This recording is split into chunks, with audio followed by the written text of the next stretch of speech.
Hi readers!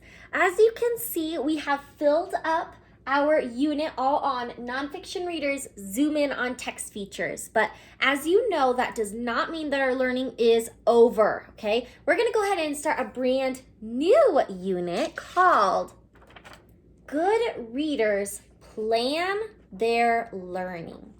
Good readers plan their learning. Okay, friends, I want to start off today's Reader's Workshop lesson with a question. And my question is, have you ever been in a maze?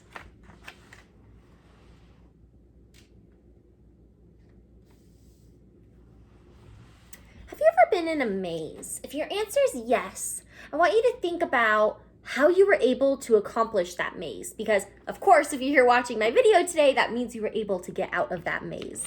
So think, how were you able to get out of that tricky scenario?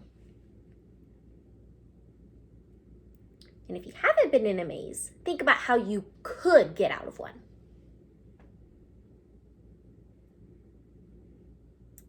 I've been in a maze. Actually, I go every single year. It's a little tradition of mine. I go to a corn maze all the time, every year around Halloween time. And I challenge myself to be able to conquer that maze and get through it alive. And of course, I always have.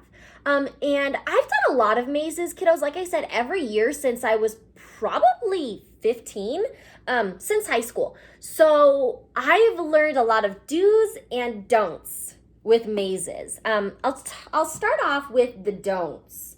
You probably already know this if you've been in a maze.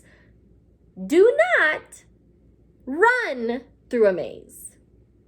If you run through a maze, you are oftentimes not stopping and doing some thoughtful thinking as to how in the heck you're going to solve that maze. So do not run through a maze. Another do not is do not get started in your maze right away. Do not. So those are my two main don'ts. And so my do's for conquering a maze is to go slow, walk through your maze, do some thinking. And the second do is have a plan. Have a plan. So friends, when you are reading nonfiction books, you might feel like you're in a maze. You might feel like, whoa, text feature here, text feature there, text feature everywhere, and you don't know where to begin. Just like in mazes, you need to do those two things. You need to walk, so read slowly and thoughtfully, and make a plan. Da, da, da, da, da, da, da, da, da. Turn your brains on. Today, I want to teach you that good nonfiction readers scan and plan before they read. So here is our strategy. The first thing you need to do is ask yourself, how is the information organized in my book? Let's scan it. And then number two, you need to say, now I have a plan to read the information. So I love this strategy because it gets our brains going in another new way.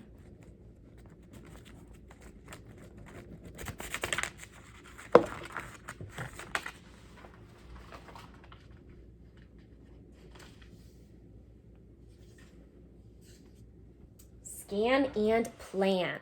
So friends, let's go ahead and ask ourselves that first question, which is, how is the information organized in my book? So kiddos, I have a brand new nonfiction book for us to study. It is called The Moon. It is called The Moon. The moon is our closest neighbor in the solar system. Read and discover all about the moon.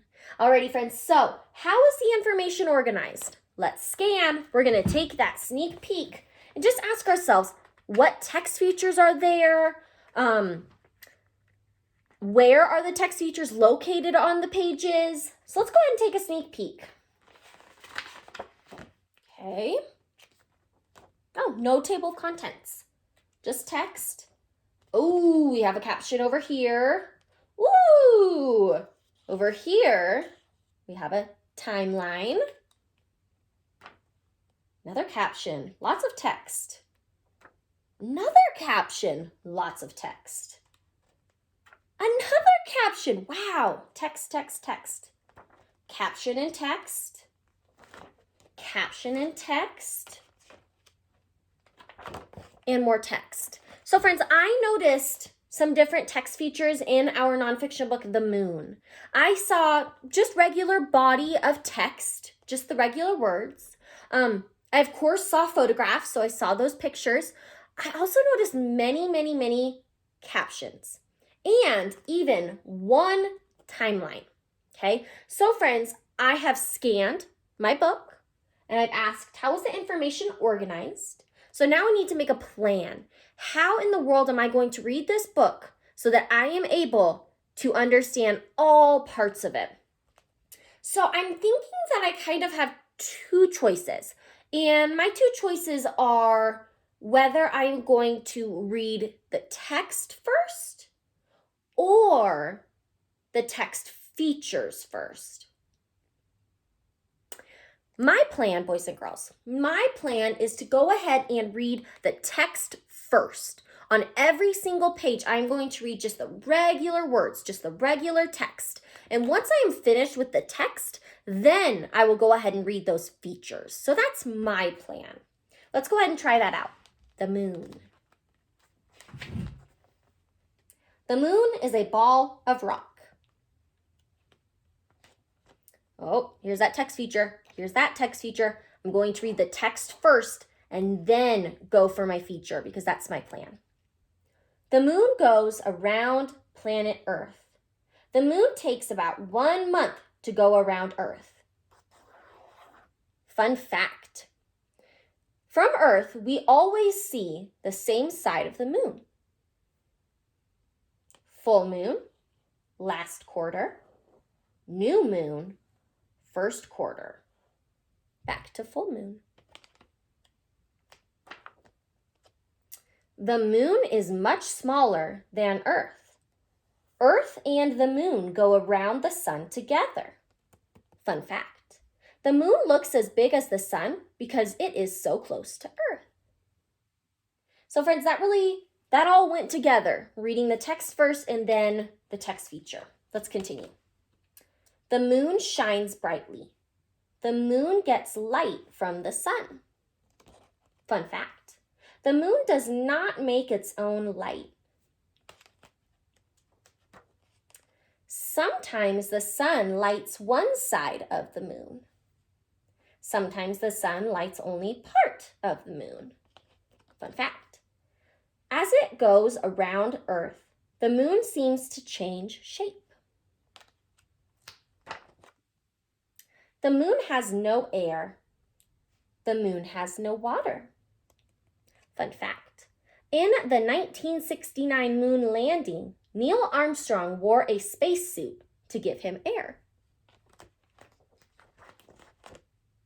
The moon has many holes. The moon has many flat, dark places.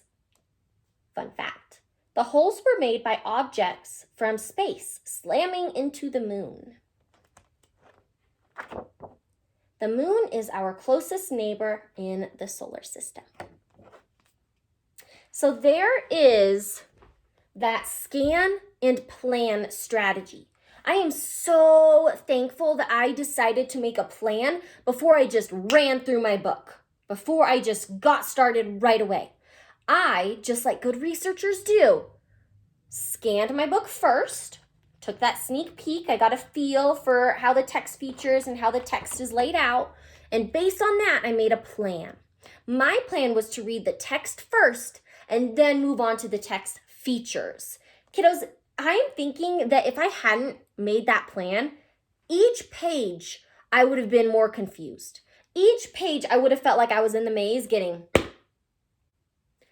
running into a wall. I would have felt like on each page, I'd have to start all over with a brand new plan. Now, because I was able to make that plan before I got started reading, I was able to really understand all parts of the text.